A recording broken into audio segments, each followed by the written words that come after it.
What's up, guys? Welcome back to the Currency Take podcast. Today, because of this weekend's matchup between Stipe Miocic and Daniel Cormier, we wanted to take a gander at the heavyweight division, our views on it, and some of our favorite fighters in the weight class over the years. Now, I know that it's been a little bit. I've been pretty busy with work in the past 2 weeks, but we're back and with plenty of sports to cover for the rest of the year. So in the next few weeks, I'm going to be trying out a bunch of different things, ranging from shorter, solo podcast, radio style discussions to having on different non-sports centric guests. It's been very fun doing this, and I very much appreciate the support I've received since starting. Thanks for listening, and here's today's podcast. We were watching Ken Shamrock versus Hoist, like the big mega fight or whatnot, which, by the way, the guy has the super fight one, the second time they fought, right? Yeah, the super fight. We were watching that, and the three of us was just sitting there. The two of my roommates, we were just sitting there, like, yeah. If Hoist didn't have his gi, I think Ken actually wins the fight. Could have, yeah. Because gis, the whole point of that is they're super absorbent, so it's dry, or it's always going to be easy to grip. Yeah. Yeah, but you think now, if you look at fights, if there was a modern day like kind of tournament style again, that's never gonna happen again. First of all, do you think that's ever gonna happen again? Just like an all out. The last time, a one night tournament, absolutely not. No.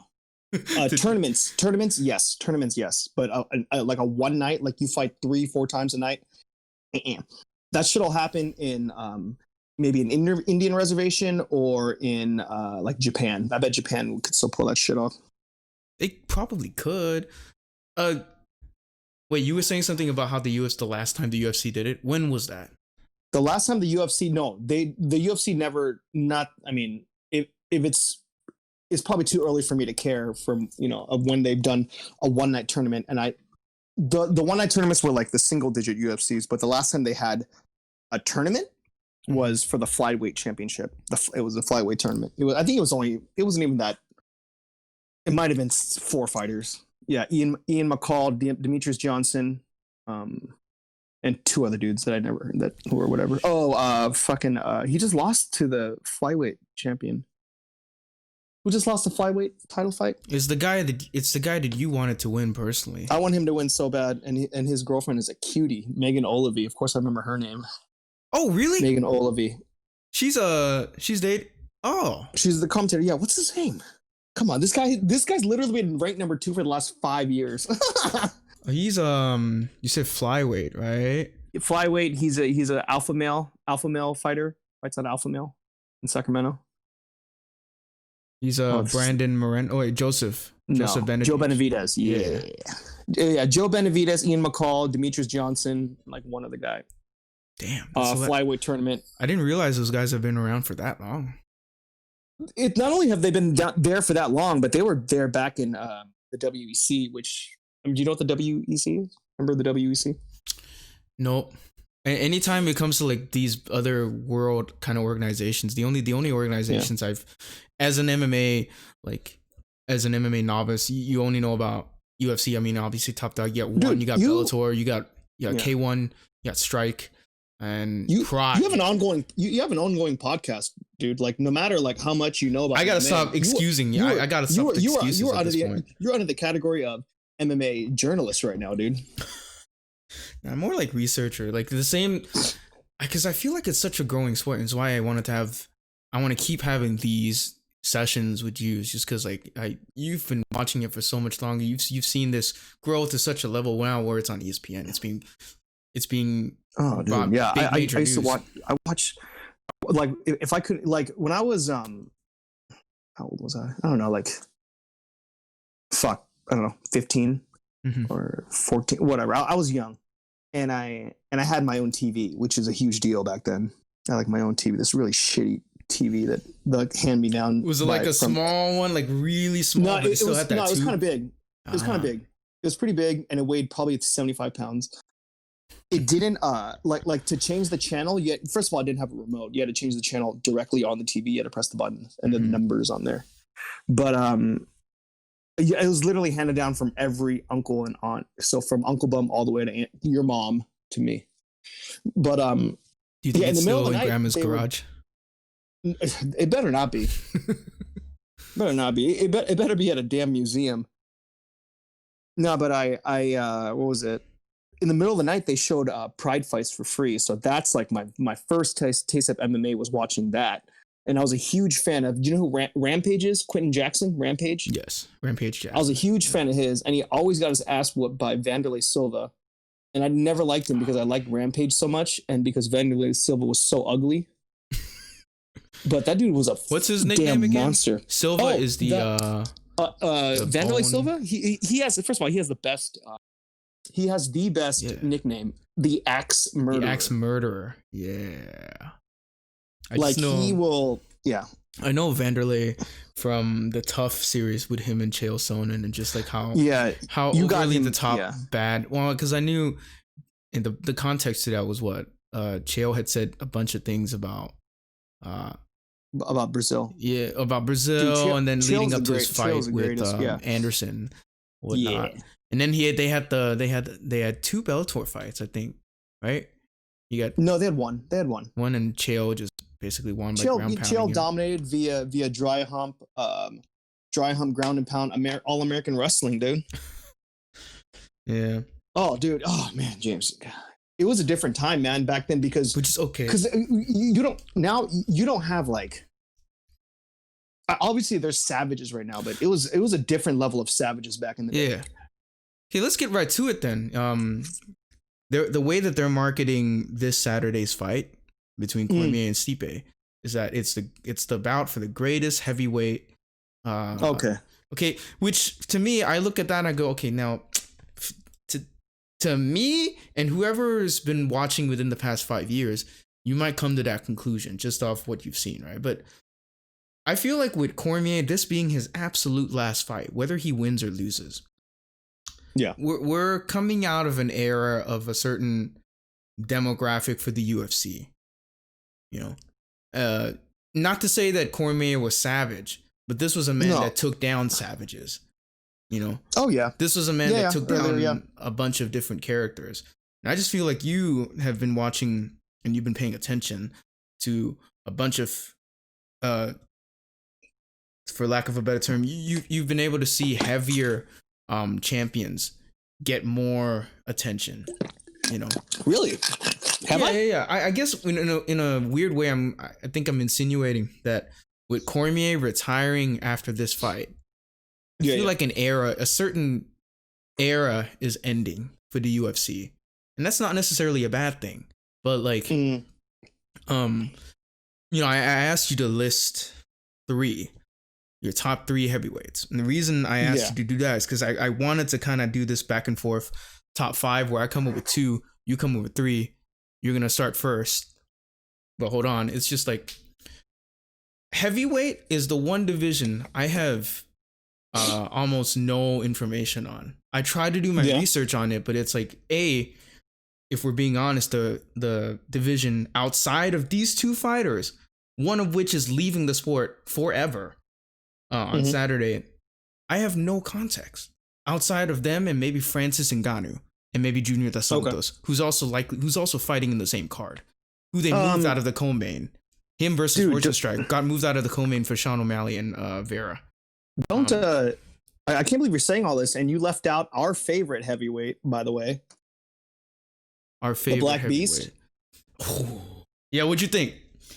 Oh, I love it. Were you watching? He almost no, I just watched I could tell because I texted you and it was like, are your balls hot? And no response. Normally, if I text that to you, it's like you'll come back like that. But I would have replied to it. No, he adjusted very well. My gosh, it was well. First of all, okay, here, let me go back to that day. I was playing. It was Pokemon Go Fest, which is a huge deal. It's once a year. I did that, and then I went to my friend's house, my friend Jason, and I barbecued. I cooked a bunch of food. I probably had a few too many whiskeys, and then I fell asleep and I missed the fight. But I did watch it the next morning. It's funny. My roommate fell asleep on the couch. It was late. It was a late for if you know the Midwest. Yeah. Because every UFC event starts at 10 Eastern, and so you have to think the main event is at midnight for everybody. Yeah. Well, for you guys, we got it good over here on the West Coast. No, but what's his name? Olenek, Yeah, Lexi Olenek. That's his name. he He had him was, I on the think, he was ground.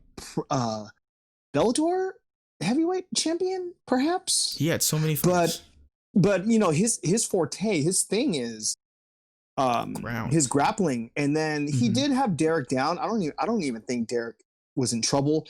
I don't even think Derek has good grappling capabilities. I think he's just too freakishly strong. He can get himself out of it. And I don't know if you heard, you know, he had there was a press conference or maybe post fight interview. They were like, hey, you know, it seems like you just fought against an elite grappler.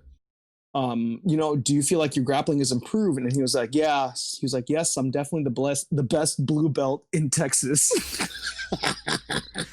Are you gonna dispute? He might be the best blue belt in the world if you think about it. Yeah, sure. You could say that. I don't know. Wait, blue belt. We talk about jujitsu. Jiu-jitsu, yeah. Yeah. Blue belt is the first promotion after white belt. Yeah.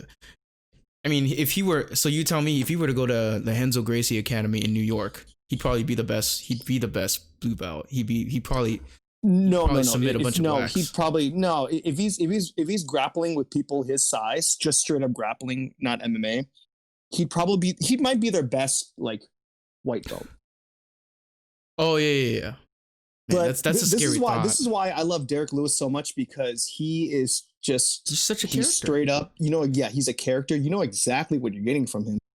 And he's not going to try to, I mean, of course he works on his grappling, but he's not trying to be a black belt in jiu-jitsu, you know? Imagine if he did suddenly have that guts though to want to actually do, because he's ranked number 4 right now, which means his next fight might put him in the number 1 contender. I feel like unless he will be a number, like people want to watch him fight. Yeah. You know, people like if you go to someone like let's go to the light heavyweight division is the best example of this.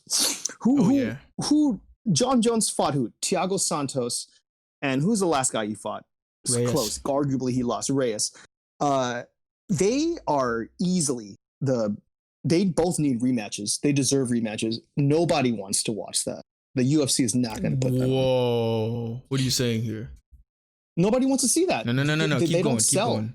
Are you about to say John Jones should fight Derek Lewis? No, absolutely. No, I'm using this example of how you need to. Yes, the UFC has the best fighters in the world. Yes, there's a ranking system, but you need to put in consideration they're going to put a fight on that people actually want. You know, you can only do so much to be a number 1 contender, and always like. There's only few fighters that you can't deny them. With light heavyweight, I was eyeing Johnny Walker for a little bit. I mean, aptly named after alcohol, but like he was. Yeah, I just don't. He was the hype train. Yeah, I just don't see Jones. Like, yeah, I agree. We first of all, we shouldn't talk about the least stacked. I don't want to say stacked as far as abilities and talent, but it is the least stacked star power weight division next to the flyweight division.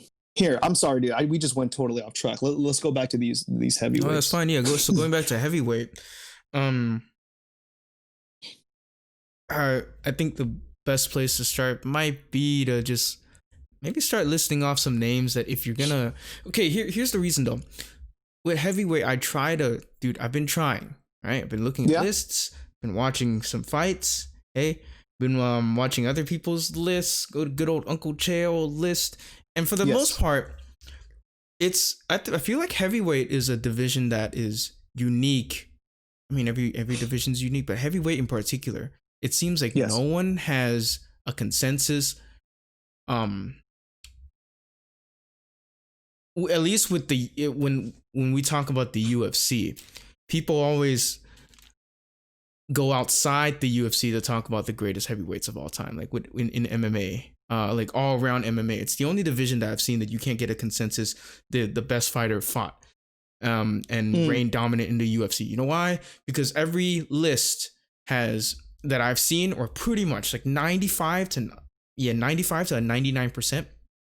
Has Fedor Emelianenko as the number 1 heavyweight. And it's just like, when I go down the list, it's just a bunch of names that don't match up with other lists. It's just like it makes me think like, okay, yeah.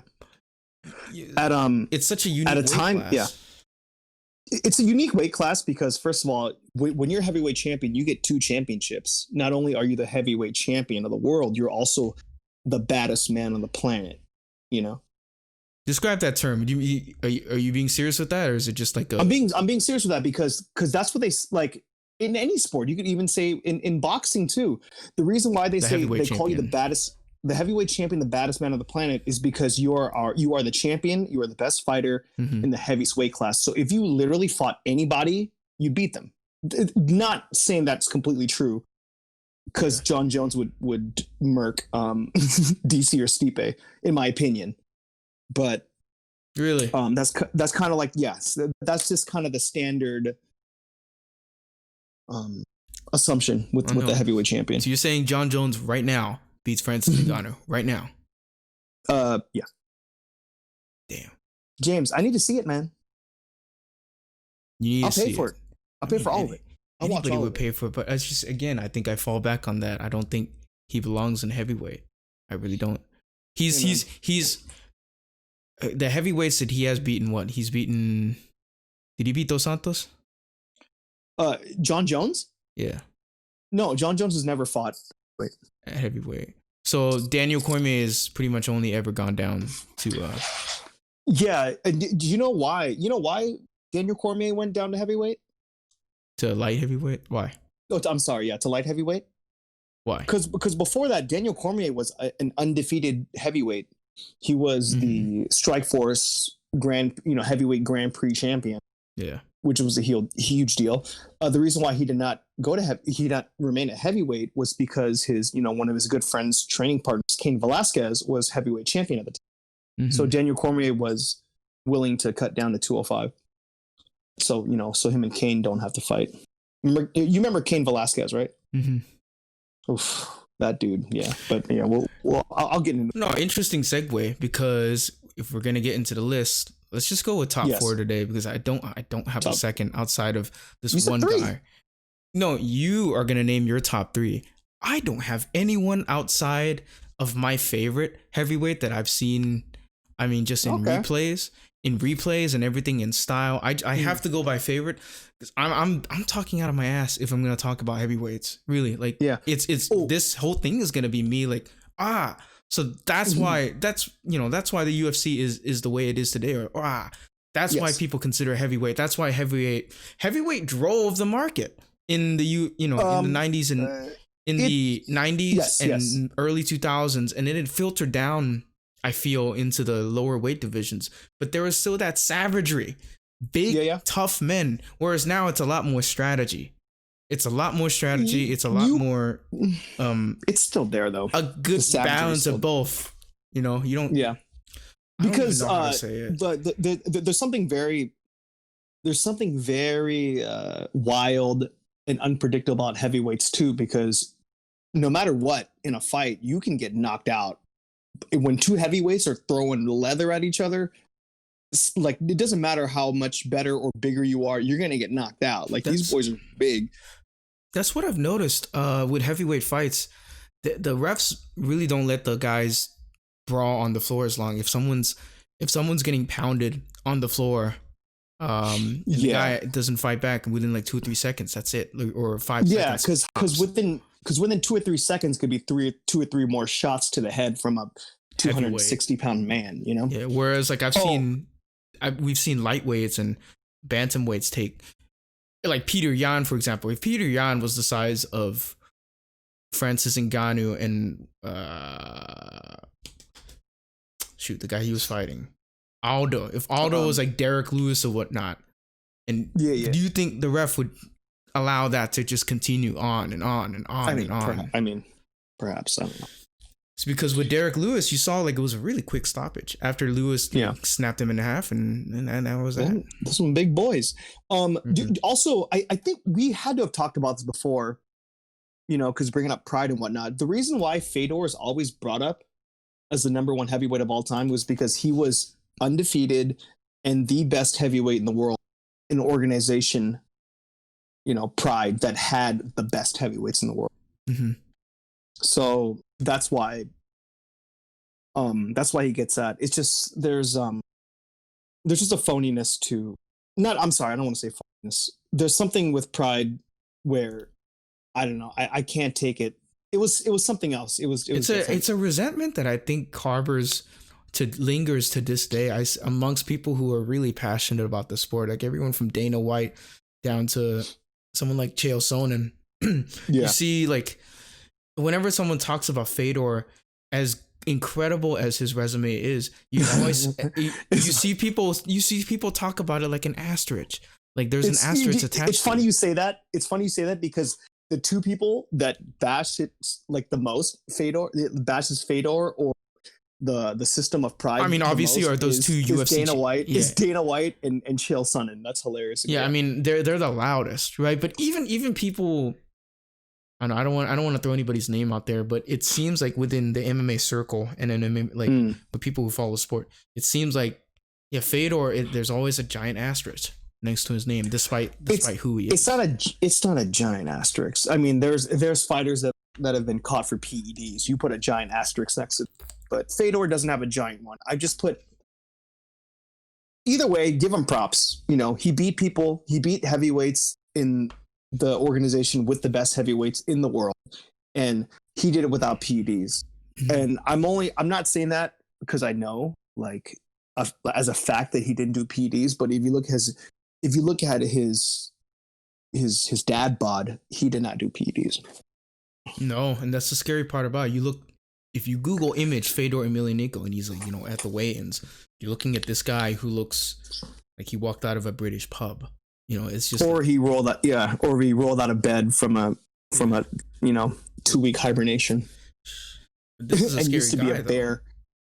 Is that his nickname? They call him the Bear, right? And is he on your list Fedor? Or no? Yeah. Fedor he's the last emperor. The last emperor. Is he on your list? He is not on my list. He might crack top 10, but that's just me being biased. All right. Well, with number 4, I have, you already brought him up, Cain Velasquez. Cain Velasquez, yeah. Resume, I mean, he's a two-time champion, right? Yes. 14-2. He I don't know. I just like the way I'm not too technical with the terms at all. I just like the way he ranked all his opponents. Like he took out Brock Lesnar and he made Brock Lesnar kind of look. Oh, my boy, Brock. He made my boy. Dumb, He's my boy. Yeah. Wait, hold on. First off, you said number 4. How are we doing this format? Because when you told me about this, I thought we were just naming off our top 3. Yeah. I wanted to kind of, my initial thing was, again, like I wanted to do a top 5 where like we alternate, me go 5, you go 4, so on, so on and so forth. But I have to come out and admit, I'm not a heavyweight. Okay. I'm not versed in the heavyweight. So the only guy that I can put up there that is by consensus, by a lot of people's counts, like he probably belongs in the conversation somehow. Like everyone has Cain Velasquez? Yeah. Oh yeah. Cain Velasquez, he's defeated Nogueira. That was an interesting fight. That was it. That was his title eliminator because Cain, he came into the UFC and destroyed everyone. Mm-hmm. And then his biggest test before getting a title shot was against Nogueira. And at that time, Nogueira was still, somewhat in his prime, still very dangerous, still a big name. And Cain knocked him out in the first round. The guy's just scary, and that's what I am looking for with heavyweights these days. Yeah, and the only guy that gives me that so far. I mean, not to segue too far off Cain. That's pretty much my only. There is Cain, just because this guy, if he was fighting right now, if he was in his prime right now, I don't think there'd be any kind of dispute. He'd probably ragdoll both of them combined. Yeah. Here, like I'll tell you what. Except for Ngannou, I do remember that. Yeah. As far as heavyweights or any fighter actually, because we always talk about who's our favorite fighters and whatnot. Mm-hmm. And I know we need to put in consideration their title reign, maybe if they're, win-loss record, whatnot. But we don't, I feel like mostly we don't think about like a certain time period or what their prime was like, Mm-hmm. or have that be the biggest weighing component of why you put this person as number one or whatever your pick is. But when Kane was at his best, which was for a very long time, there was no heavyweight fighter better than Kane, not even close. Kane was the only, I don't know what it was. He was the only heavyweight fighter that had the gas tank, like the movement speed gas tank of a lightweight. That was it. He was what smothering. I'm saying. Yeah, Yes, that's what I'm saying. Yeah.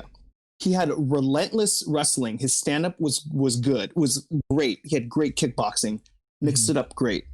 He can if he wanted to, he can put it, he can mix it in with wrestling or whatnot. Yeah. Even if he took you down, whatever he did, you had no breaks. You had no time to breathe. He was, because look, Khabib is smothering as far as his wrestling and the way that, he's like a common thing that MMA people say, it's like a wet blanket on you. Like Kane was that way with heavyweights. It was scary watching Kane fight. And because I'm a huge Brock Lesnar fan, and as Kane went up the ranks, I was like, damn, Brock Lesnar has to fight this dude someday, Like, and it happened. As far as like their time of being at their best, there was no better heavyweight ever than Cain Velasquez. And I'm saying that with utmost confidence. Kane was something else. And also the reason why he was so good was because he just pushed himself way too hard. He pushed himself too hard to the point. That's why he has knee problems. I think he has back problems too now. He's never going to be the same person again, because for however many years he was at that peak, he also destroyed his body on the way. Yeah, Velasquez was his last bout the one against Ngannou where you got cracked, or was it the last one was against Ngannou? And here's what a way to go out as a heavyweight, though. I mean, that's Yeah. pretty par the norm at this point, right? Like if you're a heavyweight, Yeah. that's probably here's a fun fact. So when the UFC was always under Spike TV, right? For the longest time. Yeah. When they finally made the big move to Fox, Kane was champion and he fought Junior Dos Santos. Cain Velasquez lost in, I think it was like 64 seconds in the first round. Oh, right?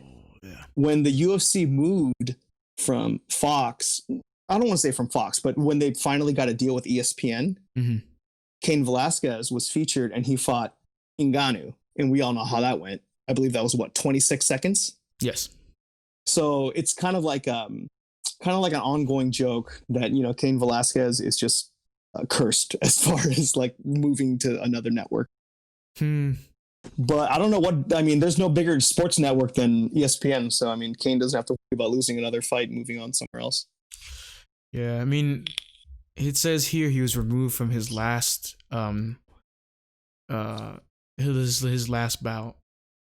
I'm not sure what they're referring to. Yeah, but I think, yeah, you sort of hit on it already. Just like the wet blanket term. He was a heavyweight that had speed, had the speed of a lightweight, which is insane. Speed, cardio, and everything else as far as his weapons, as far as fighting.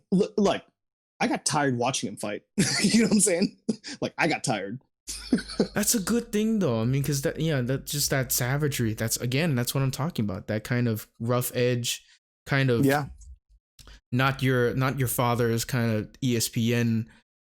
Kid friendly. Not that the UFC is kid friendly now, but like there was this edge. There was just the Spike TV kind of. You have to go to a different channel to see it. There may or may not be questionable ads on said network. Kind of UFC, And now it's just like I'm glad that it's not that anymore. I feel like they've all worked so hard to make this like where it's at. I feel like not that the UFC has lost its rough edge, but there's a certain nasty fighter that isn't as frequent and isn't as common anymore, and Kane definitely was one of those fighters.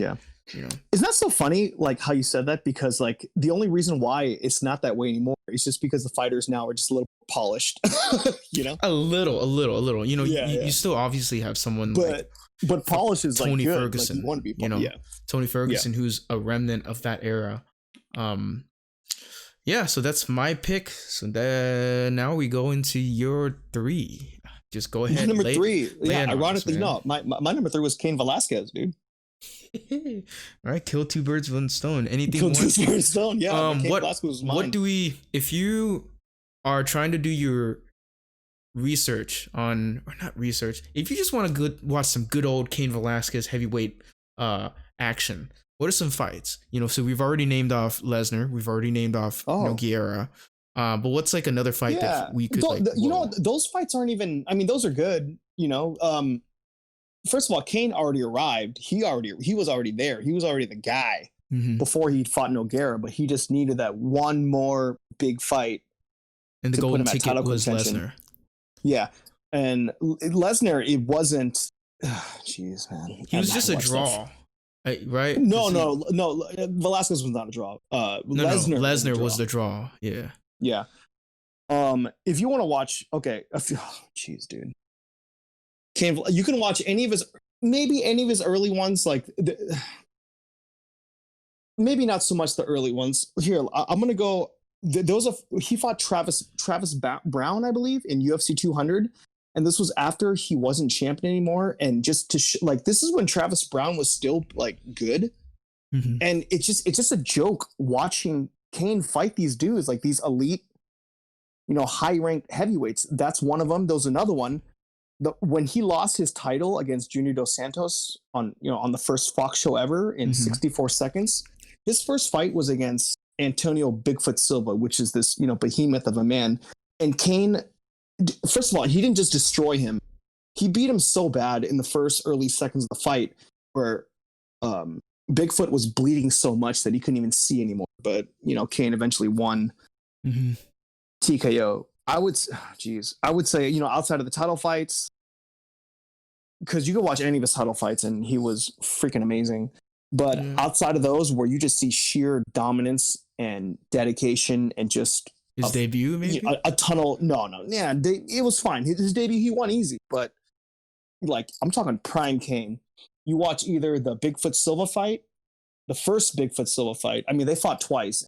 Cain also knocked him in the first round against Bigfoot Silva for their second fight. It was one of Cain's title defenses, but the first Bigfoot Silva fight and the Travis Brown fight, UFC 200, watch those. And like you then that sums up everything that Cain Velasquez was. That's a good way to put it. Yeah. So you be thinking about that as we talk about your other fighters as well, just because that's, you know, the whole point talking about it is to eventually go back and see him, just to have a good time. I feel like Cain Velasquez, if we're talking about heavyweight, he's probably the guy. I have a funny feeling he's the guy you show people who are not familiar with with the UFC and MMA, just because you just want to show somebody being a badass. Like, he's pretty much the prototypical go-to. You know. I mean, you could show Cain, but Cain was just something else. He's a different animal. Like I said, he had the cardio of a lightweight, and you're not going to get that with these heavyweights here. Like, moving at that fast, that rate of speed for the entire duration of the fight. Like, Cain is the only person that's going to do that. But yeah. All right. So that was Cain Velasquez. And so at number 2, the other fighters, you got Eric. Oh, is it my turn? Yeah. Go ahead. I'm going for our boy that's fighting this weekend, actually. Which boy? His name is Daniel Cormier. I'm going to go with Daniel Cormier at number 2. Daniel Cormier, Pancake Cormier. DC. Really? And here's a funny fact funny thing about him. While trying to look up, you know, what people consider to be the best heavyweights, he doesn't make any of the lists I've seen. I got a funny stat. No, not a funny stat. I'm sorry, but like a funny common opinion from MMA. You know, people making their, you know, opinions on. You're about to answer MMA or rankings. You're about to answer a question I've had for a while. Why? Go ahead. I don't know. I don't think so. I don't know. I've always thought about this. Daniel Cormier is more likely to be considered the greatest MMA fighter of all time before he is considered the greatest heavyweight of all time. That is fair. I could see why, but why? Because think about it. First of all, he was a champ. How many champs have we had? We've had 3. We've had Conor, Amanda Nunes, Daniel Cormier. Champs, meaning champions simultaneously. Oh, I'm sorry. I forgot the king of cringe. I forgot the king of cringe. Henry Cejudo. But still, to be in a list of 4 fighters ever, to hold simultaneous belts, that will always, no matter what, will always put you in that upper echelon of consideration in the conversation of greatest MMA fighter of all time. So Daniel Cormier, like I said, it's a bold prediction, but he's more likely to be considered a greater MMA fighter overall, like the greatest MMA fighter of all time, more so than the greatest heavyweight UFC or MMA fighter of all time. Weird. It is strange, and this goes back. This has nothing to do with this at all, but kind of does. Great, keep going. Because remember earlier I talked to you in the early 2000s when the Lakers were the Lakers. Yes. Kobe Bryant would have been considered the MVP of the league, but he's not. He would not be the MVP of his own team. Yeah, it's because you got. Isn't that wild? Yeah. Well, who's if that's the analogy you're going with, who is the Shaq to like Cormier's like? You know what I'm saying? Who are these? Well, we can't really do that because that's gonna reveal the number one. Yeah, I know. What typically would reveal the number one of this list, but I have no idea who you have at number one. It better not be freaking John Jones. It better not be freaking John Jones. Well, first of all, it can't be John Jones. John Jones had no fights at heavyweight. Like here, stop guessing. We don't want to spoil it for anyone. But someone that's more accomplished than Daniel Cormier at heavyweight, Stipe Miocic. That's easy. Stipe Miocic has the record for most consecutive title defenses at 3. That goes to show how dangerous this weight class is. But you can put Stipe up there. Wait, title defenses period or title defenses within the division? Title defenses in the division consecutive 3 is Stipe. Wow. Isn't that crazy? It's 3. Yeah. Like some people have had 2. You know what? Most of them don't have any. I guess that's kind of why they're marketing this as the greatest heavyweight bout ever. Or good, yeah. You know, because you got a champ, and there's only been 4 of them. And you got this guy who's defended the most titles. You know, put the 2 together, yeah, you could kind of sell it as the greatest heavyweight. But then again, it scratches that part of my brain that thinks, yeah, like it's like a recency bias kind of title. But yes. You put Daniel Cormier at 2, why? First of all, if we're talking about the heavyweight aspect of him, being 2 all time is still a pretty nice thing because Daniel, like, oh man, he came into the UFC light heavyweight, died to cut weight, and he destroyed Dan Henderson. He beat this dude. Oh man, I love that guy, but he had no business fighting Daniel Cormier. It was white dude, used to work at Starbucks, got the call to fight Daniel Cormier, quit Starbucks. My boy, what's his name? That's a payday, sir. That's a payday. But if you get called to fight him, you can get beat up and get. But I mean, Daniel Cormier beat him. He beat Dan Henderson, who is a freaking legend. Dan Henderson. Speaking of champ, he was a champ at Pride at middleweight and welterweight, but Daniel Cormier destroyed him. But he's always kind of had this, you know, the shadow lingering over him of John Jones. You know, he couldn't beat John Jones when they fought. When he won the title, defended the title, he didn't get the respect that he wanted, that he deserved, because, like, look, you didn't beat John Jones, even though John Jones literally disqualified the competition from his antics and whatnot. So Daniel Cormier never got that recognition, and then he finally decided, like, look, you know, Kane is not active. I'm going to challenge Stipe. I'm going to go for the heavyweight title. And he did it. And as he did it, you know, we've known Daniel Cormier for however many, you know, the few years he fought at light heavyweight. We forgot that this guy was, he started off as a heavyweight. He was an undefeated heavyweight. He was the Strikeforce heavyweight Grand Prix champion. and he comes to win the UFC heavyweight championship against Stipe Miocic while he was light heavyweight champion. Give him that, man. Nuts. Yeah, that Give is it to him. nuts. He did. Oh man, wait. We watched did we watch the Derek Lewis DC fight together? We did, right, in Chicago. Yeah, we did. Yep, that was a done deal. It was. I rooted for it, and this is you rooted for Lewis just because of the comedic factor. Yes, of course, the comedic factor. But like, it's hard to root against Daniel Cormier. It is hard.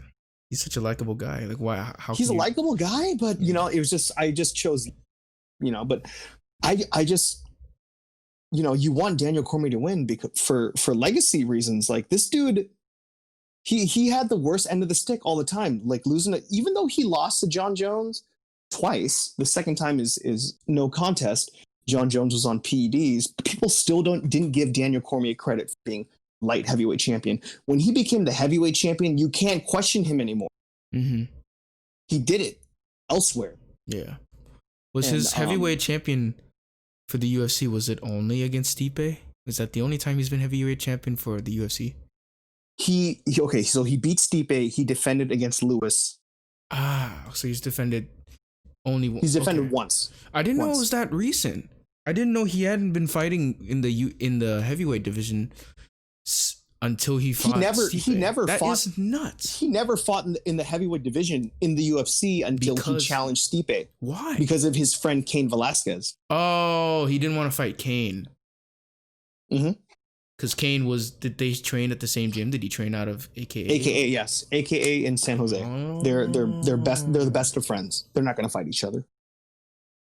Huh. That's weird. That's real friendship right now. Yeah, okay, then I'm gonna ask the $1 million question then. Sure. And between the two of them, who would win? If they went for it. Who? I mean, I'm pretty sure that's a fight you would have wanted to see, right? Cain and Cormier. No, Cain Cormier? Yes. Cain and Cormier. Oh man, dude. I wasn't ready for that, dude. I didn't know that because I've seen, funny you say that. I saw a video today, like, yeah, Cain was, I think this was last year, he was teaching a bunch of people a bunch of things. He still looked like he had it. Like a year ago, he looked. That's a guy you don't want to roll with at the gym. You see that, you're nice to him. Cain is he's such a physical specimen, man. I know he is. Yeah, Cain's done unless he just unless he gets some work done on his body as far as his knees and whatnot, maybe surgery, recovery, whatnot.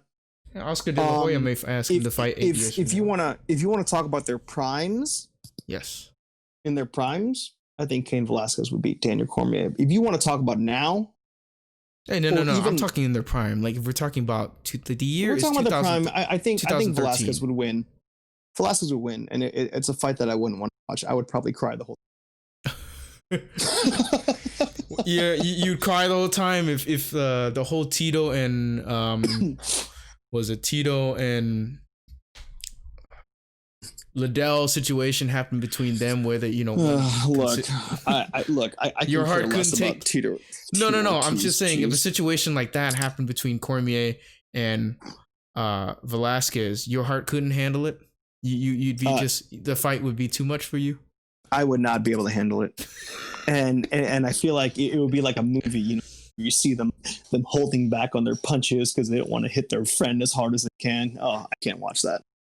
But if it came down to in their prime, Velasquez would win. If they fought now, give Cain, 3-month Cain in DC 3-month camp. I think DC would, eke it out.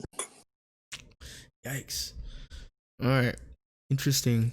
Well, what were you gonna say? I'm sorry. I know I cut you off, but it was a thought. Like I didn't know. Yeah, dude. There's too much to talk about, dude. I didn't know the two of them trained together. What were you gonna say about Cormier and like? I think you were about to list another reason why we should give him props.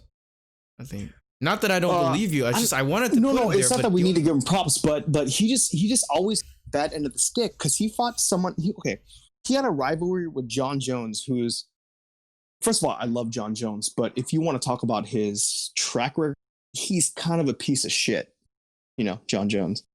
As far as PEDs, running over, like hit and run on a pregnant woman. Yep. Whatever else he's done recently, we don't have to get all into that. And for whatever reason, DC was the heel. He was the bad guy during the build up to the fight. Like people booed Daniel Cormier. Hmm. And then when John Jones couldn't make the fight at UFC 200, Oh yeah, which that was was built so up to be, heartreaking. You saw his reaction backstage. you saw his reaction. Like you feel for him, but the fight at UFC 200 when that fell off, and the reason why that fell off was because of John Jones failing another, another test or whatnot, PED test. Of all people, Daniel Cormier fought the great Anderson Silva. Not first of all, Anderson Silva is he's my greatest or one of them. He's fighting Cormier like not off a fight camp. He just came in and fought. Mm-hmm. And Daniel Cormier did his game plan, took him down, played the safe route to beating, the greatest Anderson Silva, and he got booed for it. And he became a villain because of that too. Because what do you want Daniel Cormier to do? Stand up with Anderson Silva? He's going to get beat. But it's just so many things that were just like placed on him that was negative. People booing him and losing his and whatnot. And it was when Daniel Cormier said, "Look, I'm going to fight for the heavyweight championship." And when he won that was the turning point that made him likable and took away that shadow of John Jones. It's a great story, man. It really is. I love Daniel Cormier. So no matter, in your opinion, no matter how this weekend goes for him, do you think his legacy is cemented? I mean, it's obviously going to strengthen it even further. But if he fails to get the job done against Stipe, do you think he'll go back to being that back burner? Yeah. If he doesn't beat Stipe, he will be in the conversation. If he beats Stipe, he will be the conversation. That's a lot. He will be the guy. But something tells me he's just at peace with no matter, like, he's at peace retiring. Like, this is, I don't believe, like, if he loses, he'll vow to come back. This is it for him. And I'll tell you what, man. He wins fine. Because he wanted that when he defended, I think who did he defend against? Was it Lewis? Lewis, yeah. And then Brock Lesnar came into the ring. Yeah, we all thought that was gonna turn into something special, but what? It was over a year. It not coming through because look, Lesnar, they can schedule the fight if they want. He doesn't only have that, but Brock Lesnar is on all the steroids, and the UFC is trying to do their best to find a way to kind of tiptoe around USADA. It's not going to happen, and that's bad on Daniel Cormier's part for elongating that. This dude was supposed to retire. He had a promise to retire at 40 years old. But here we are. Yeah. If he beats Stipe, there's no question who the greatest heavyweight champion is. But I wonder what was going. If he loses, I mean, he'll still be there in the conversation. But I just think that's not. I wonder what was going through people's minds when they heard Lewis was getting the title shot over Ngannou.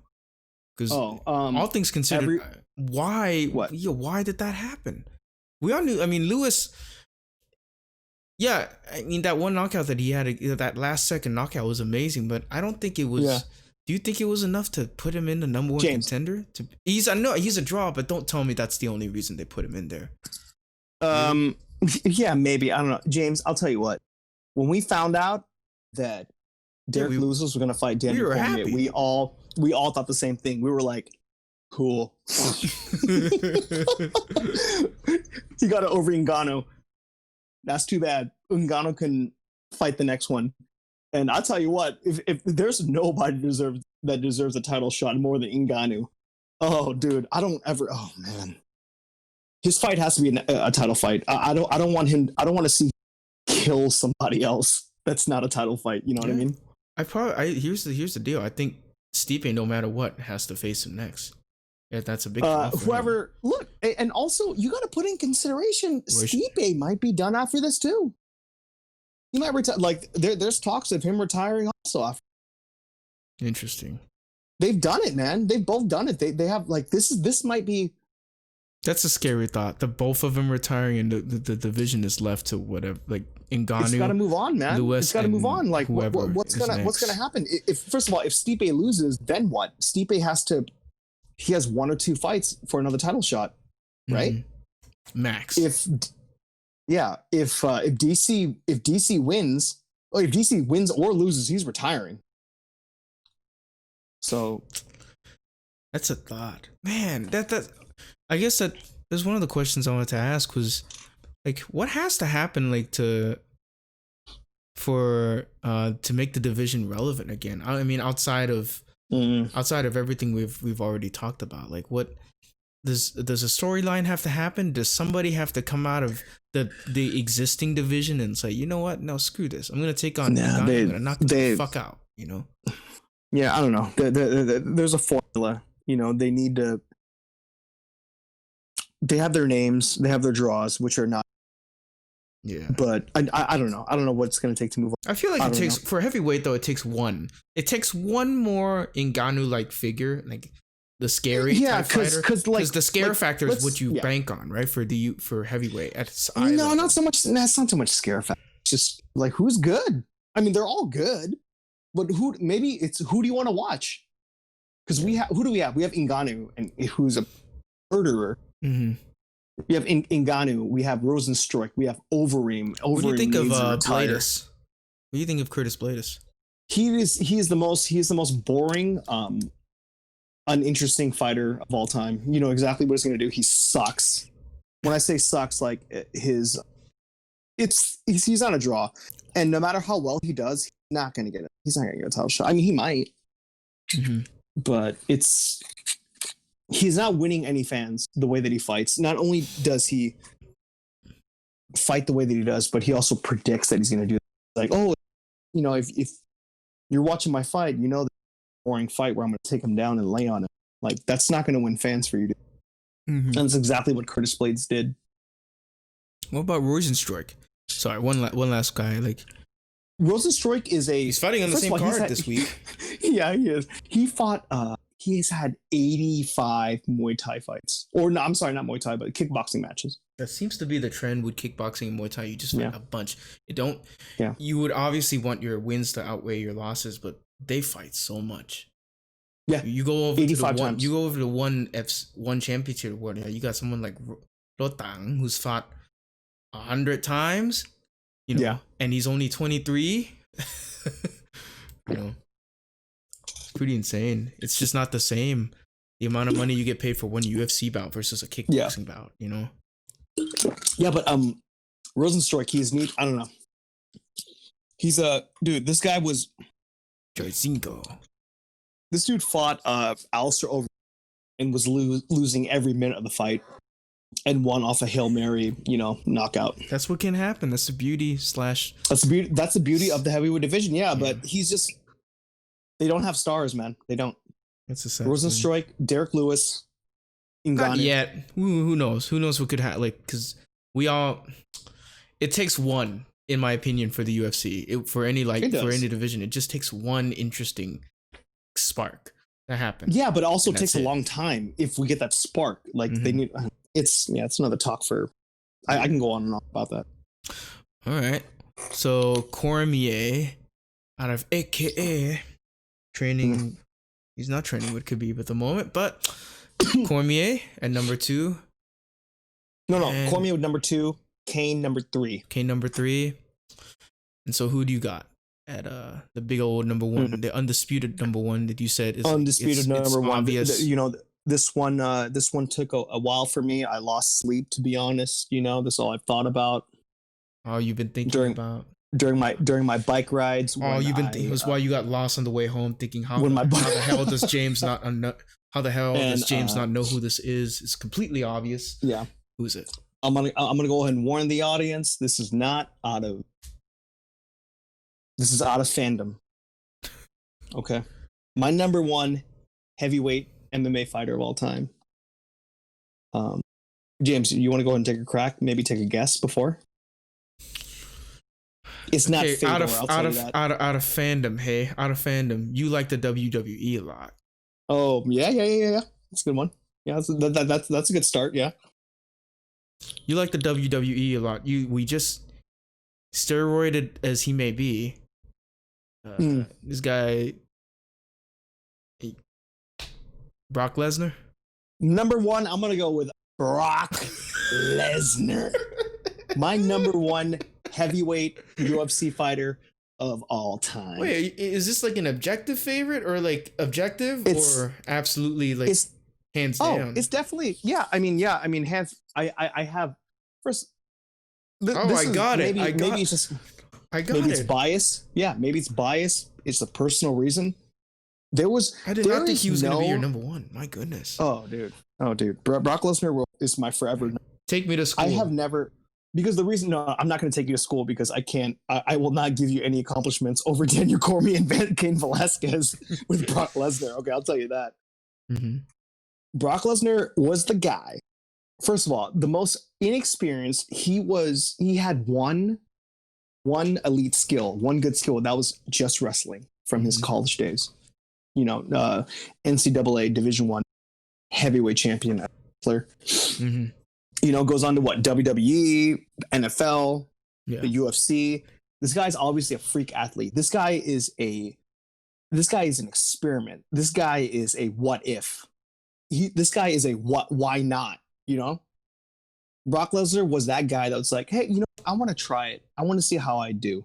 This guy was a freak athlete. And this dude came into the UFC, lost his first fight. He got a title fight in his fourth fight, like in his career. Mm-hmm. And he won the belt against Randy Couture. There is no anticipation to any fight besides Conor McGregor than Brock Lesnar. Brock Lesnar was that guy before. So if you want to talk about hype, pay-per-view sales, anticipation, there was no fight like a Brock Lesnar fight. And the reason why is because you didn't know what was going to happen. Because he's not, you can argue even when he was champion that he didn't even qualify to be in the UFC, but he was the heavyweight champion. Who'd he beat for the heavyweight? I'm sorry. Wait, I'm sorry? Who'd he beat for the heavyweight for that He beat Randy Couture, who's just a legend. Randy Couture is a UFC who I thought, Hall that's of Famer. honestly who I thought was going to be your number one. Like this. Oh, dude. These other names that come across, I did not think Brock Lesnar was going to. I thought he was going to be your number three or not even on the list for you. But James, this is 90% fandom. And look, I've always been somewhat a fan of MMA, you know, because I'll give Rampage credit for that, you know, Rampage Jackson, maybe Chuck Liddell, a little bit of credit for that. But what put me shifted all the way to MMA and invested myself to MMA was because of Brock Lesnar when he moved to the when he moved to the UFC. Okay. So I'm telling you, man, like back, dude. What? He was your Conor McGregor. So okay. You say the hype for a Brock Lesnar fight back in the day was unpatched, right? Like the closest we can get is maybe a Conor fight. About that, if that. James, can you imagine every single dude, especially early in his career, you got to fight Brock Lesnar. You need to defend the honor of mixed martial arts to fight this guy that's a quote unquote fake fighter, a fake wrestler. Oh, that's an interesting. But what they didn't know or what they didn't put enough weight on was that Brock Lesnar was a NCAA Division I champion. This guy can wrestle his ass off. But literally, that was it, though. I bet that probably catapulted a mad series of discussions. I mean, this is after he defeated Couture, right? Like, yes, this probably catapulted a bunch of really armchair kind of conversations of the legitimacy of WWE athletes, a WWE wrestlers. Did it? I don't think did so. it at the time? Like, no. Did people suddenly say, not at all? Because there was ass too. But yeah. Because when Brock did that, there were no. Come on, when Brock did that, you think there was no WWE wrestlers that were like, "Hey, I can do that too"? No, it was only really Brock. There were no other WWE wrestlers that were stepping up to say, "No, they don't know how to fight." Yeah. They don't know how to fight. And when you watch Brock Lesnar stand up, you're going to be like, wait, Brock Lesnar doesn't know how to fight either. But this dude did it. Not only did he do it, he won the heavyweight championship. He defended against Frank Mir. He defended against Shane Carwin, where he almost lost. Was his first UFC fight a heavyweight title shot? No. His first fight was against... Okay, so at the time... You were making it seem like that's his first fight. I'm like, yeah, that's a lot. No, it was... Okay, it was his... James, his first title fight was his fourth fight in his career. That's a big deal. That's a huge deal. because his first fight was against this like tall Korean dude in Japan, Hong So Kim or something. The 7-footer, right? Like the really tall Hongmin Choi or whatnot. Yeah. No. It was a big dude though. I think he was Korean or Japanese. Hongman Choi. Oh no, Hongman Choi might be. Sorry. Yeah. Oh Jesus. Man, just sorry. That was his first fight, man. and that was enough. Like he went into the UFC at 1-0. That's unheard of for any fighter. He went into the what at 1-0? Yeah, that's he went into the UFC with his record at 1-0. So he barely had any professional fights. Yeah, that's crazy. So, and his first fight was against Frank Mir, who was a heavyweight champion, lost knee bar or something. Mm-hmm. And then after that, Lesnar shot to the top. Brock Lesnar.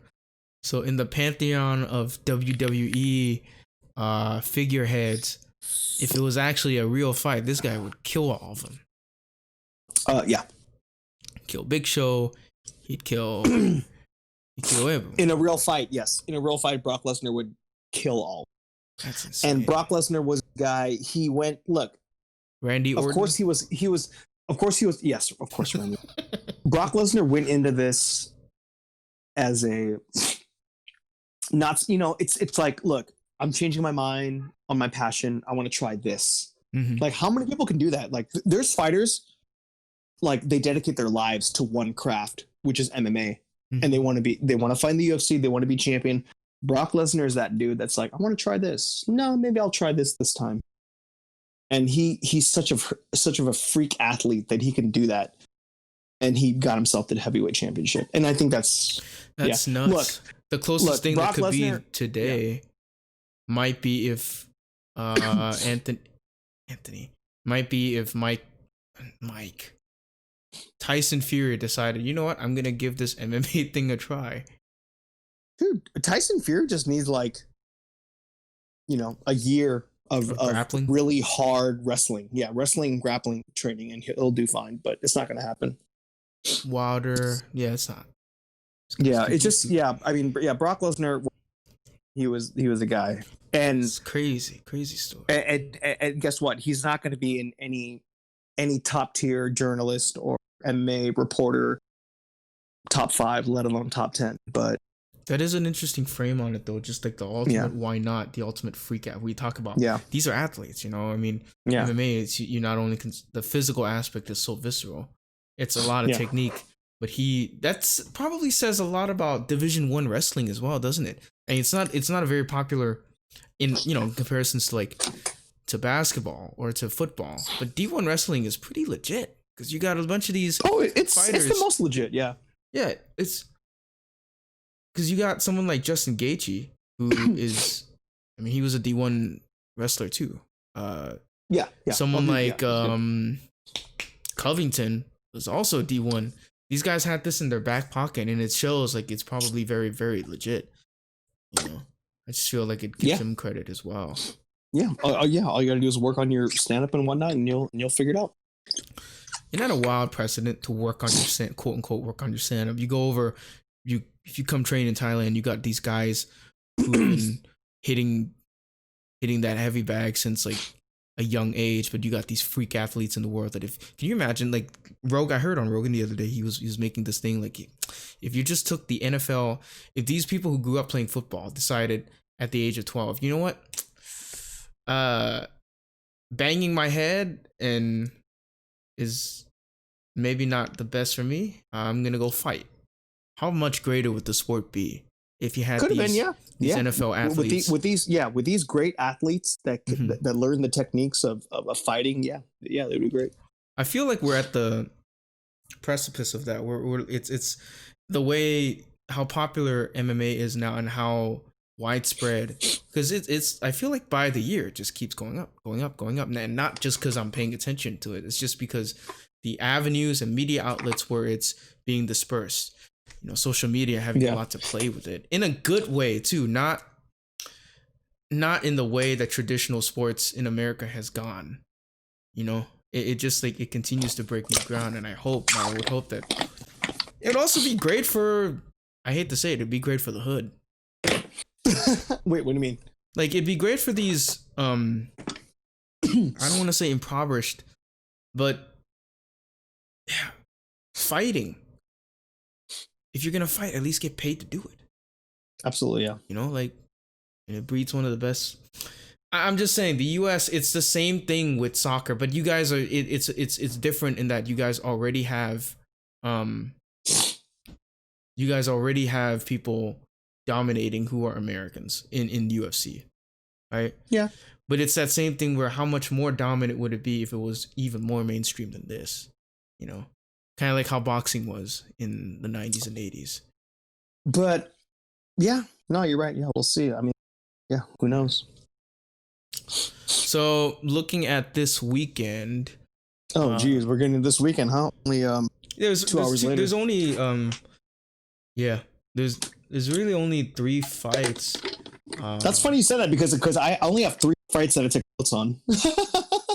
3 fights did you what? That I took notes on. You took notes on, meaning what? Meaning like there's only 3 fights that I want to talk about, and I'm pretty sure there's only 3 fights you want to talk about. Maybe not. Maybe you don't. You know, like not really talk about, but just have my interest. Obviously, I'm surprised. It was a few weeks ago. Rosenstruck and Dos Santos, they were the co-main, but they got moved out of the co-main for O'Malley and Vera. I don't think that's amazing. I don't think O'Malley was ever the co-main. Nope. This goes to show how much of a star that the UFC thinks O'Malley will be. That UFC thinks still. So do you think that he is, or that O'Malley will be? Yeah. Do you think it's well founded? Absolutely, yeah. This guy he's gonna be great. He's like the prototypical millennial too. I bet he pisses off a bunch of boomers just because he's the same guy who will like, I don't know, go smash Vera, and at the end of the day he'll Twitch stream like Call of Duty shit. Like he does that. Oh yeah, you know. Oh yeah, he's that guy. He's like his calmness and his confidence when he's fighting reminds me of Conor McGregor. It really does. Calm. But I'm not saying he's as good as Conor McGregor, but I'm saying like he has a demeanor and a calmness to the fight, and that's so important because you know when you're fighting you're stressed out and whatnot. And this is bantamweight, hey, so that means, I mean, he still has to win a few more, but if he wins this one, this could catapult him to be like to fight Garbrandt or Sterling. It could, maybe, if they really wanted to catapult him fast, because if you want to talk about a typical like rise and next opponent and whatnot, like if he beats Marlon Vera, you know, he's a good fighter. He's a veteran. He's a veteran. But if O'Malley beats this dude, especially if he beats him how he beat what was that guy that he beat last time? McDonald? I don't remember. I just remember it was a knockout. Man. Yeah. If he beats him like that, Sean O'Malley is fighting. He's gonna fight someone in the top 10, perhaps. There's no downing it. Like the sugar show it's going down. O'Malley, so you predict to win? Yeah, I predict him to win. I don't know if it's gonna be as flashy as the last knockout, but I do imagine, like, I'm guessing he's gonna win it by finish. Well, like some maybe like TKO or knockout. And Vera is like that perfect fighter that has enough experience that'll give him that recognition if he beats him. And O'Malley, he's just that he kind of reminds me of just because of his length or whatnot, he kind of reminds me of Nate Diaz, and just kind of how like awkward he is to combat, because the way he fought these last 2 fights that I've seen him, he's just been very kind of you know, and but then he'll suddenly go in for it, and it's like, whoa. And once he gets you, he really gets you, you know. He's like a skinny, lengthy fighter that knows how to use his range. Mm-hmm. And that's yeah. I mean, it's been 2 KOs in a row. He KO'd Quinones, then he KO'd Win. Yeah. Interesting. Yeah, I mean, I'm not sure. I don't know what the UFC wants to do with building this guy up, but once he beats him, you got to give him a rank guy after this. I feel like he might be on track, because the way he is, physically built. Yeah, I could see, and eventually he could maybe go up against Peter Yan if he continues. If Peter Yan. Wait, hold on. Peter Yan is that also bantamweight? Yeah, he's bantamweight. Okay. Peter Yan is the belt holder. Remember this? Wait, hold on. Hold on. Peter Yan is the 135 champion? Yes. He's the bantamweight champion. Remember he beat out Jose Aldo. He beat out Jose Aldo for that title after, and this was after Cejudo vacated that title. It was round, right? Like a late stoppage. Like, it was a bad stoppage. Everyone was like, yeah, stop the damn fight already. Man, I want Aldo to win. Oh, Peter, I forgot about that. Oh, that's pretty bad. I don't know who the champion is, but that's yeah. Build wise, I could see it working because Jan is another one of those guys that he had a similar rise where like, wow, this dude really just. And Jan a little more so than O'Malley at this point, just because of experience, right? But man, the two of them, that'd be a great fight. Great fight. I mean, but you still got Aljamain Sterling, you still got Cody Garbrandt. Aljamain's the next guy. Aljamain is next for the title shot, so he's in line. Yeah, absolutely. That's gonna be good. He's definitely next guy. Yeah. All right, so that's that's the co-main. I think we've said a lot about the main event already. I feel like we said what we said. We said. Oh, wait, we need to go through the former co-main. The former co-main was going to be Junior Dos Santos and Jairzinho Rozenstruik. Good fight too. Let's discuss that. Yeah. How do you see this one going down? Dos Santos he's coming up on 36 years old. Yes. Is that old for the heavyweight division or not really? Well, the thing about the heavyweight division, if you're old, like if you're old and you're a heavyweight, like the power still is there. It's still there, yeah, but the speed may not be. It's just what worries me is that, first of all, Junior Dos Santos. I mean, this dude is also another legend. This dude is also in the top 10, category of greatest heavyweights of all time. It's just that he's just hasn't been quite there as far as like he's a great boxer, great fighter, great stand-up fighter, but he gets knocked out with like these. I don't know if his chin is getting weaker. Mm-hmm. I don't get it, man. I don't know if it comes with age or whatnot. It just kind of worries me. And if you see his recent posts on Instagram, this dude is in tip-top shape. Like you could define abs on a heavyweight. Like that's a big deal. That's a good sign. That's a good sign for everybody. It's a good sign as far as he's in the best shape of his life. But I've seen these fighters just get knocked out, easily. Like he probably doesn't have that anymore. Like there's a time in your career where you can get hit in the face, and you could just take it, and it's nothing. And JDS had the longest time of doing that. He became heavyweight champion. And now he's fighting a guy that is a primarily, a kickboxer, 85 kickboxing matches. Junior Dos Santos is obviously more well-rounded fighter. Like he could take it to the ground if he wanted to, but I don't know if he will.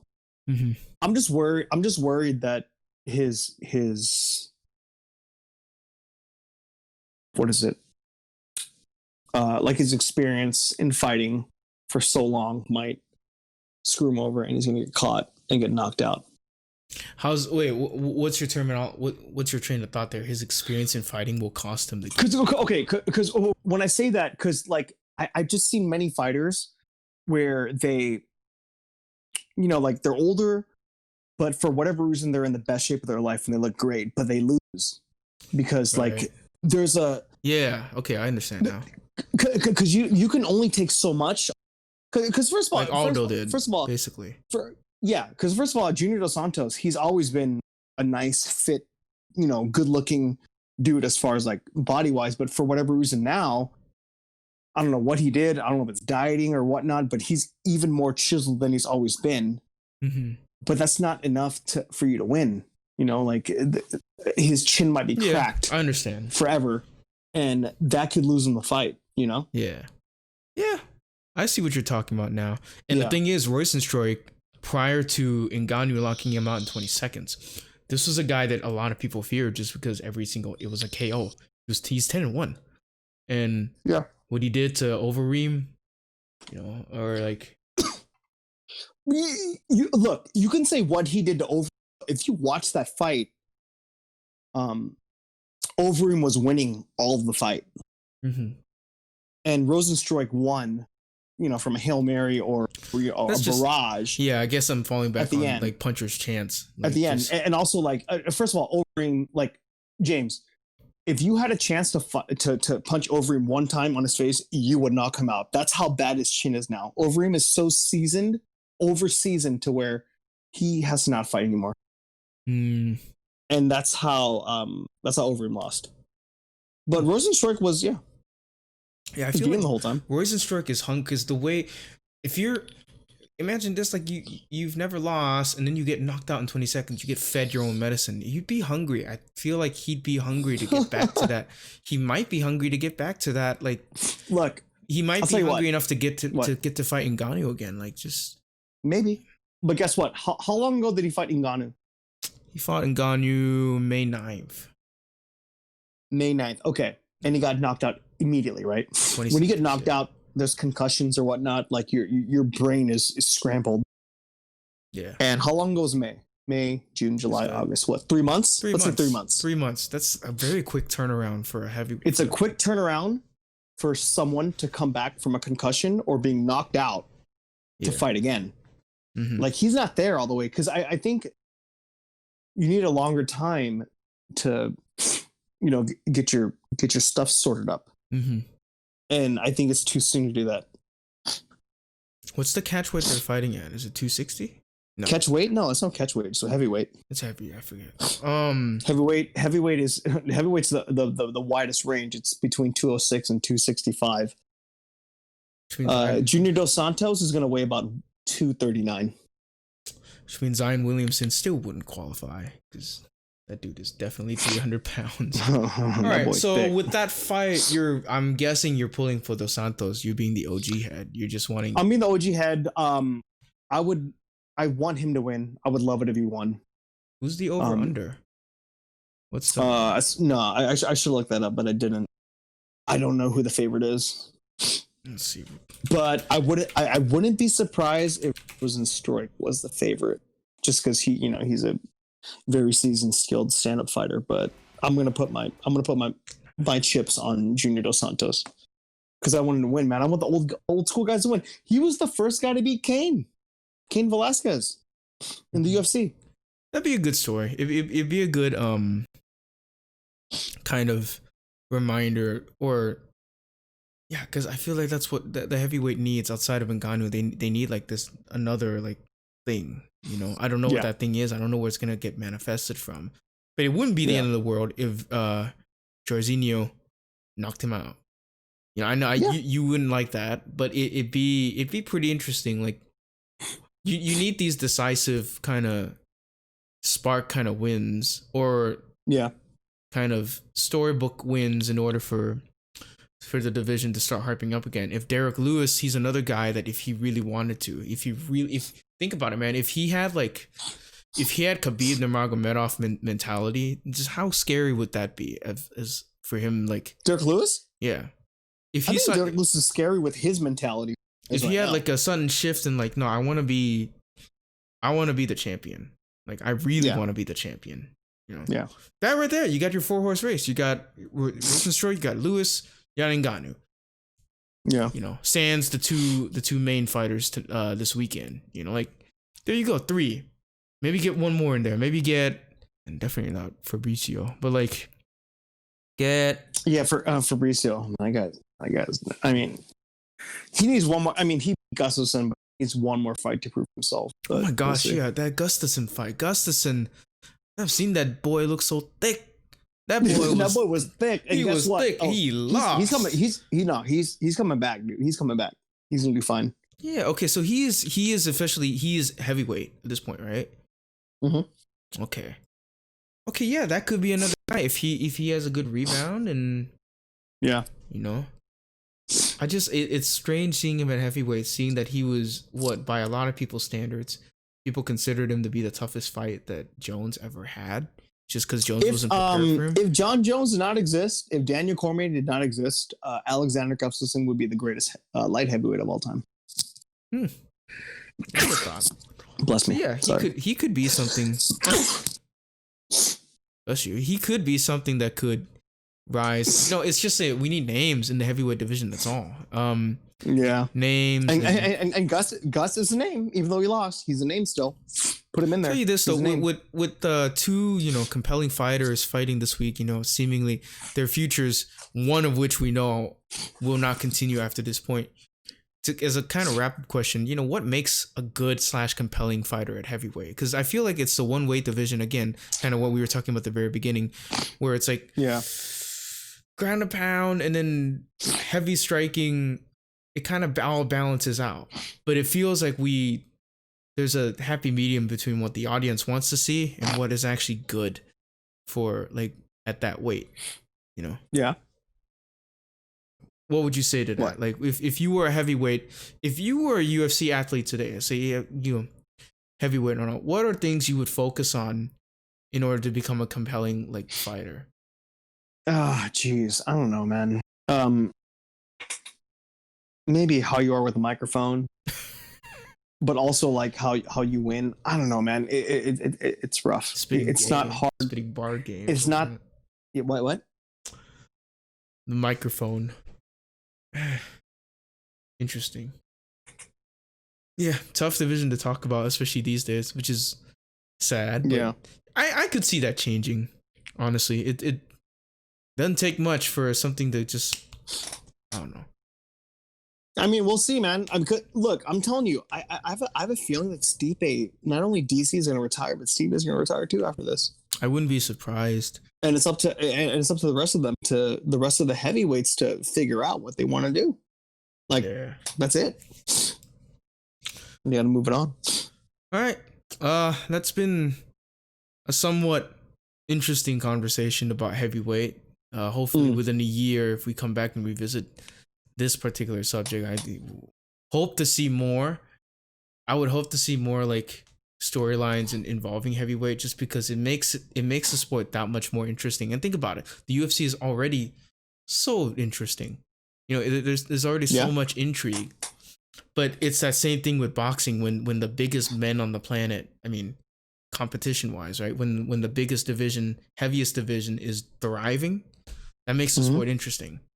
When there's heavyweight boxing, when you got someone like Tyson Fury and Anthony Joshua. Yeah, but wait, by the way, who is Tyson Fury fighting next?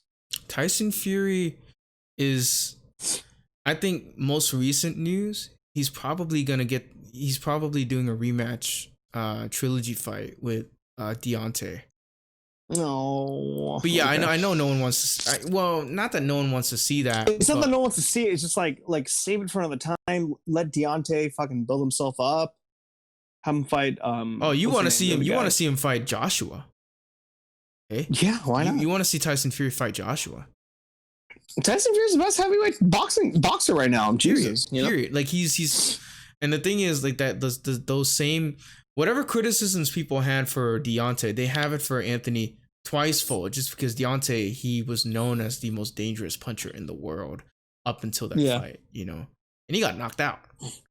He didn't. Well, his trainer threw in the white flag and there's a whole controversy there. But yeah, all that to say, I think the UFC would thrive, MMA would thrive, if we saw like a 4-man horse race.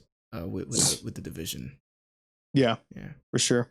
Any more you got to say to it before we wrap up? Yeah. I mean, we could wrap up, but I mean, we haven't even gone over the main event yet, dude. Oh, okay. You all right? You really want to get into it? Fine, because I feel like we've like. It could be quick. I've honestly said what I need to say. I've said what I need to say. I feel like Cormier takes it just because this is a big legacy fight. Like. Everything riding on the line for him. He is so focused on this, but at the same time, it's the kind of focus where he's not like.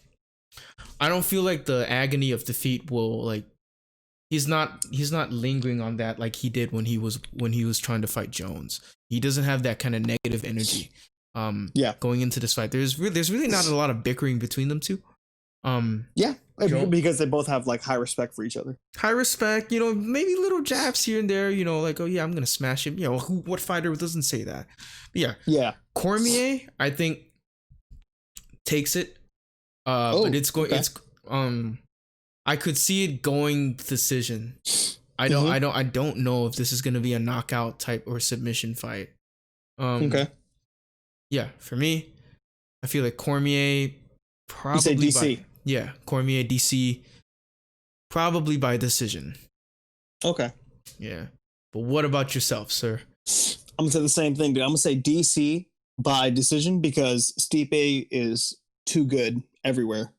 You're not gonna submit him. You're not gonna knock him out. He's too good. He's too tough. You're not gonna knock him out twice.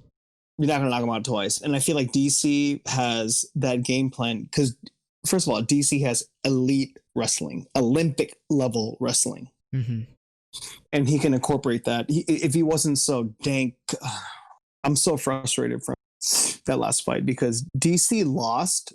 Like give all the credit to Stipe because Stipe won the fight. He knocked him out. But DC lost that fight. Was winning. He was winning the fight, and he got a little too comfortable, got a little bit cocky, and just stayed in the stand-up. And he got tired out from body shots from Stipe. Stipe was the guy that made that, the adjustment in the game plan, hit the body, tire him out, and he beat him because of that. But it's arguable that DC was winning that fight. Yeah. And with this fight coming up, yeah, I say DC takes it. They both retire. It's one of those situations where you wouldn't be surprised if it ended in a knockout for either.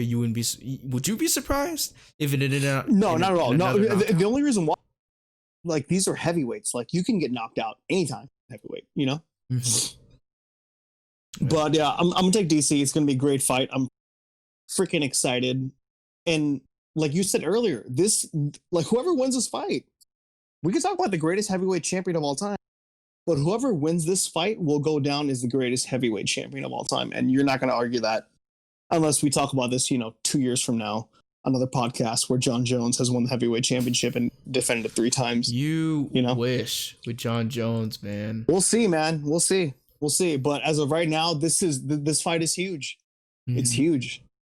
A lot of questions are going to be answered. It's just too bad. And the main one is who is the greatest heavyweight, UFC MMA heavyweight champion fighter of all time. Yeah, that's a lot to consider. Man, it's been a crazy year for MMA. It's been a crazy good year for MMA, all things considered. Great. It's and always a good year, but especially this year. And we're so lucky that MMA was one sport that was consistent and did it. Not only did they do it first, but they've been doing it all the time. They've been doing it the best, in my opinion. No positive tests, right? No positive tests at any of these events. Oh no. There's been. I'm sure there's been people that got caught, but we don't care about those fighters. No. What I'm saying is, at the event itself, no one has tested positive as a result of the event. Like that. That to me is still the measure of success for the NBA. Like, if at the end of the day, if by Game 7 of the NBA Finals, theoretically, no one tests positive after 2 weeks, that's a massive success. It's funny. What's up? Like, I love Damian Lillard. Like, that dude's killing it. But do you understand that he is 0-8 against the Warriors in the playoffs? 8? 0-8?